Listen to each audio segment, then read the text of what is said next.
Hinga na. Kay init ng ating trabaho. Ayan ang aking mga kapatid. Nandito kami sa bundok. Pupunta kami ng Mount Oro. Ayan. Nag-shortcut lang kami kasi nandun yung daan. Ayun, karsada na pala yun dyan eh. Ayan. Dito kami mga taong bundok.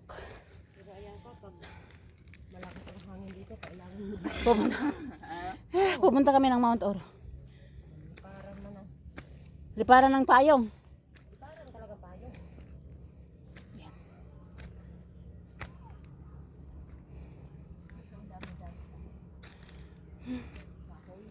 Ayan mga kahoy. Ayan ang daan namin. Ayan mga kasama ko sa baba. Ayan sila.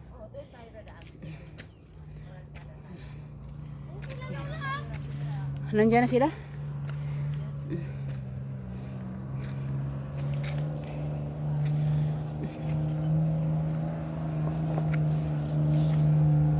Ayun.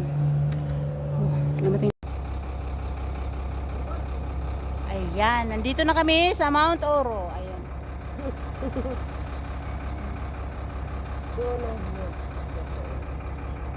Ang ganda kasi ng ano eh. View. Yan ang Mount Oro. Ayun.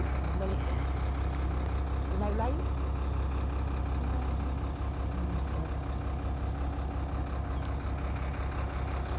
Kita ni man dumili ko. Saan mo nakaabot? Silaw. Ay, masarap maglayas-layas eh. Sakop na siya kay Okay, kuan manggo. Ayan. Tapos ito ang hinuhukay, tapos gigilingin. Gagawing buhangin. Ayan o, dito.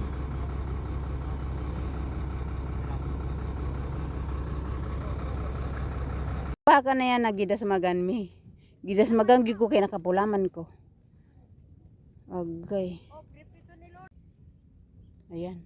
Yan baka na yan, nagidas magan mi. Ay nako, oh. wala ba galing ka naman Ay, naku, kung gidasmagan tayo, di na napisat na tayo nun. layo na espiritu ko. Nagulat tuloy ako. Ayan, ang bundok.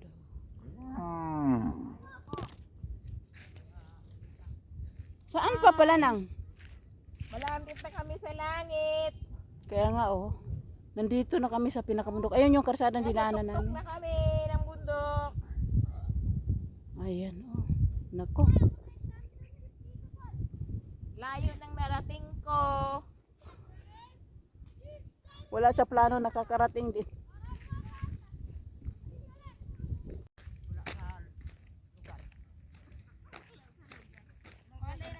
Ayan. Sabi ko, punta kami dito sa Mount Oro. Ayan, ang Mount Oro. Yun. Ay, ito ang pinakamaganda.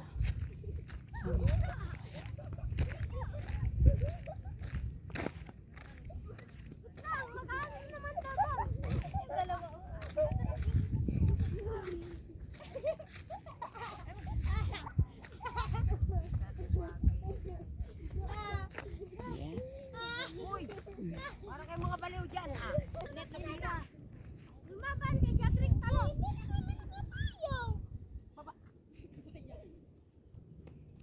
Ayan. Ito na yung pinakatuktok na napuntahan namin. Sobrang init oh. Pero pinagtiisan namin. Ito yung Mount Oro. Ang hahaba ng mga bundok doon oh. Ayan. Oh, di ba? Doon ta papunta. Doon kami sa baba. Doon. Mount Oro ito. Oh, diba? Ang lugar na tinitira namin doon sa baba. Maganda dyan lang paggabi. Kaya lang hindi kami nakapunta dito ng gabi, araw lang. Pagpunta namin. Gengar!